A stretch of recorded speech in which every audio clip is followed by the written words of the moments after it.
평화를 사모하는 자의 눈물이라는 제하에서 우리 같이 말씀을 상고하며 은혜를 나누고자 합니다. 우리는 점점 거짓이 진리처럼 여겨지고 전쟁의 소문이 일상이 된 시대를 살아가고 있다고 생각이 듭니다.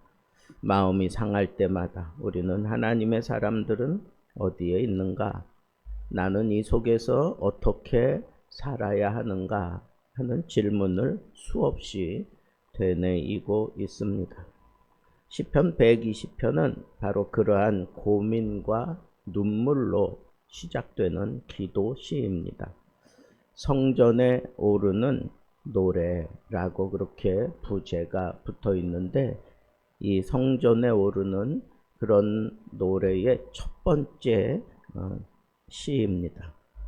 밝은 시작이 아니고 고통으로 얼룩져서 눈물로 외치는 그런 시가 바로 성전 계단을 오르게 만드는 그런 상황이다라고 하는 것을 우리가 생각해 볼 때, 내가 참 억울하고 힘들고 어려운 일이 생길 때 이 시편 기자의 이 신앙을 그대로 붙잡고 우리도 그 모든 아픔을 안고 성전에 올라가야 되는구나 라고 하는 도전을 받습니다.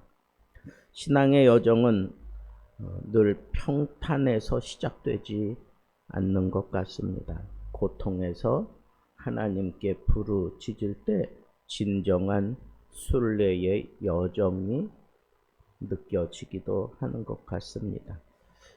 과연 이런 고통의 순례 어떻게 우리가 이겨내야 하는가? 첫째는 그 고통 중에 이 시인은 눈물로 기도를 했다, 그렇게 얘기를 합니다. 내가 환난 중에 여호와께 부르짖었더니 내게 응답하셨도다. 시인은 현재 환난 중에 있어요. 말 그대로 숨이 턱 막히는, 도망치고 싶은 그 자리. 그런데 이 기자는 도망치지 않고 여호와께 부르짖었다. 여호와께 부르짖었다. 심령이 찢기는 절박한 심정을 가지고 여호와께 부르짖었다.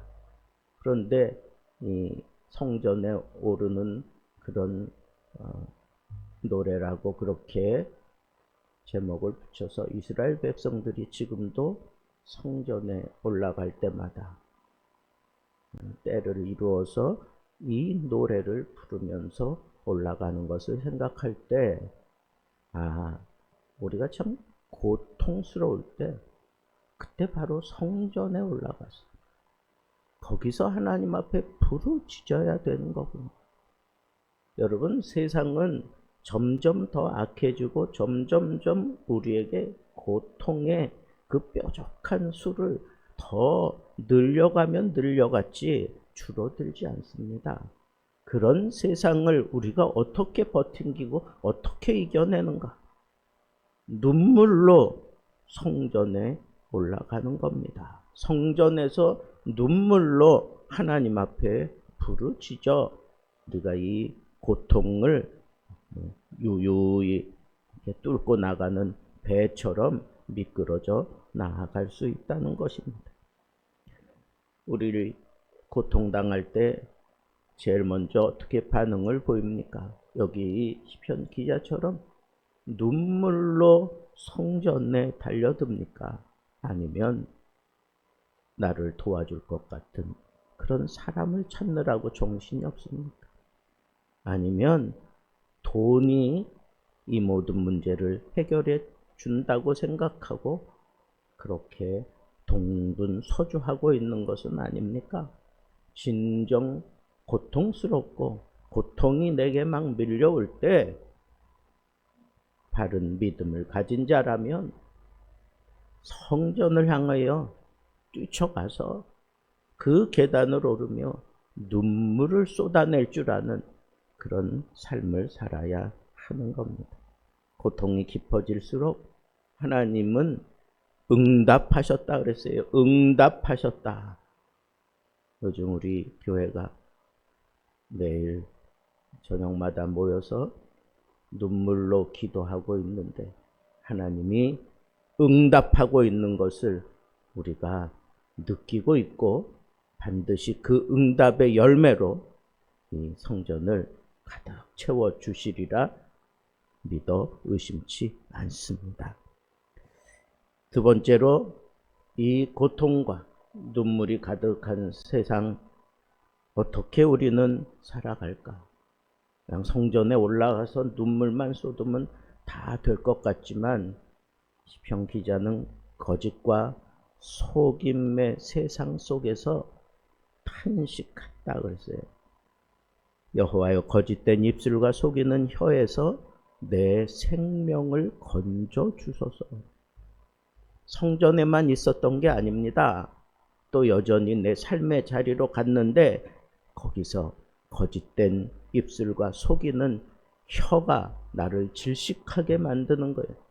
나를 건져내 주소서라고 그렇게 저절로 고백이 나오고 있습니다. 시인이 처한 현실은 거짓이 지배하는 세상입니다.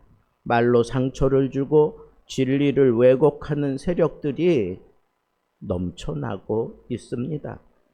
그 속에 들어가 앉아 있으면 그 속에서 뭔가 해보려고 하면 질식할 것 같은 그런 심각한 삶이 여전히 계속되고 있습니다. 사절은 이런 말씀을 합니다. 장사의 날카로운 화살과 로뎀나무 숯불 같도다.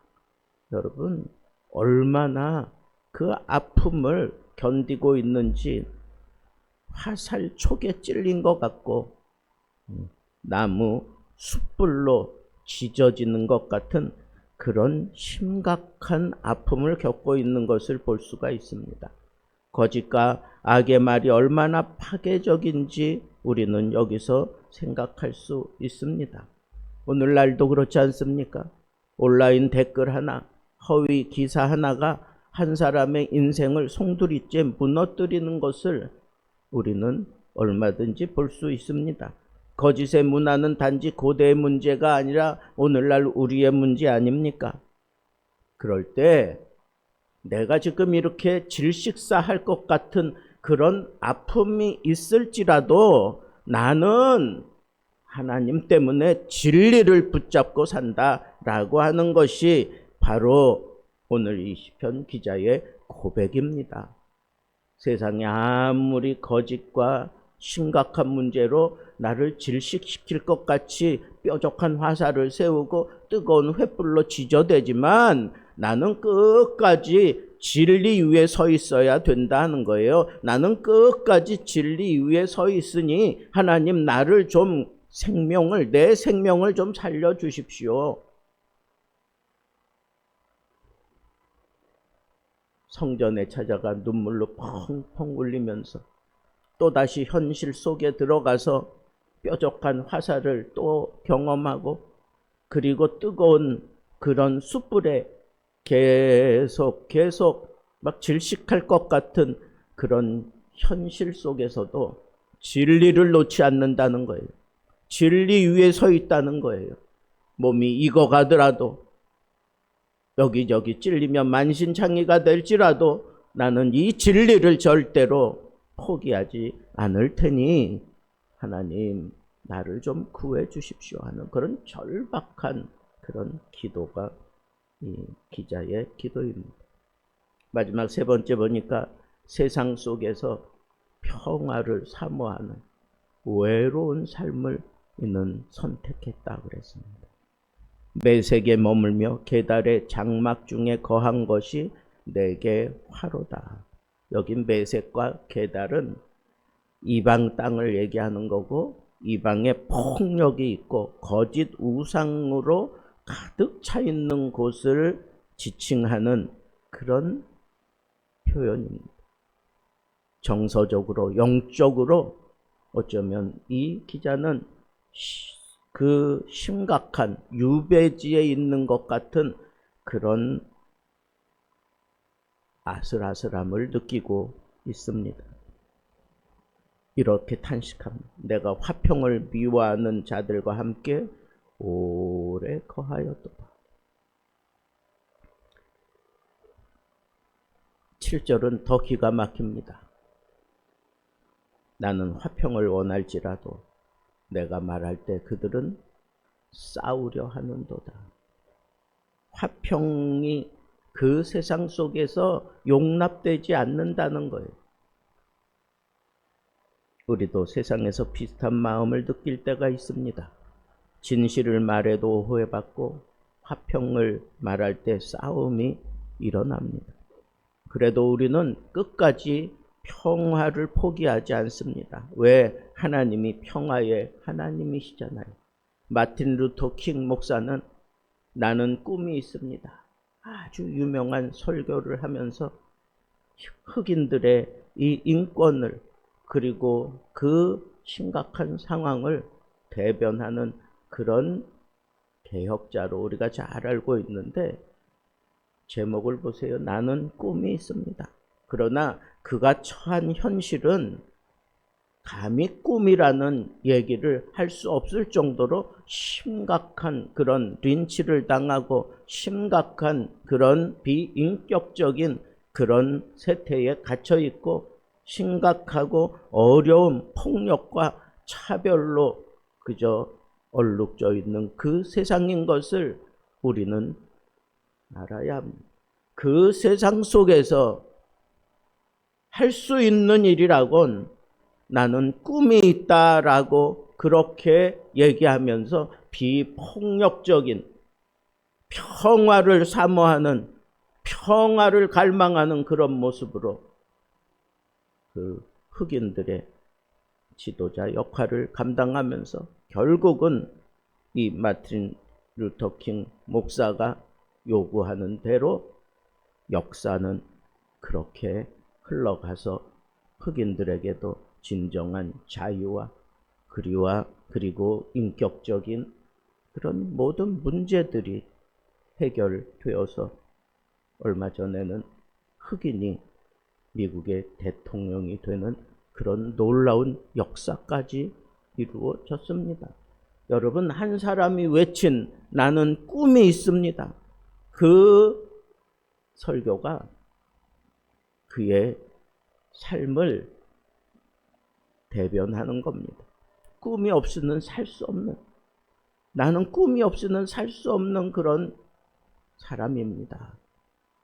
이 폭력이 난무하고 비인격적인 대우를 받으면서 그럴지라도 나는 하나님 때문에 꿈이 있습니다. 함께 이 은혜와 사랑을 나눌 수 있는 그런 공동체에 대한 꿈을 그가 설파를 하며 끝까지 평화를 그는 요청을 했던 겁니다. 여러분, 눈물로 시작하는 순례자의 걸음이 바로 시편 120편입니다. 진짜 예배, 진짜 순례는 현실의 고통과 눈물에서 시작됨을 알아야 합니다. 그러나 그 부르짖음은 하나님께 상달되고 하나님은 반드시 응답하십니다. 역사를 바꾸어 놓기도 하십니다. 거짓과 싸우느라고 지쳤습니까? 평화를 말해도 반응이 없습니까? 메색과 계달의 장막에 홀로 내가 지켜가고 있다는 생각이 듭니까? 어쩌면 그게 진정한 순례가 시작되었다고 하는 것일 수도 있습니다. 하나님께 부르짖으면 됩니다. 진리를 붙잡고 살면 됩니다. 끝까지 평화를 포기하지 않으면 나는 반드시 하나님 때문에 평화롭게 살아가게 될 것입니다. 거짓 문화 속에서도 진리를 고백하며 혼탁한 세상 속에서도 평화를 사모하는 마음으로 믿음의 순례를 걷고 있다고 하는 이 분명한 생각을 가지고 눈물로 성전 계단으로 오를 수 있는 진정한 평화의 순례자들 되기를 우리 주 예수 그리스도의 이름으로 축복합니다.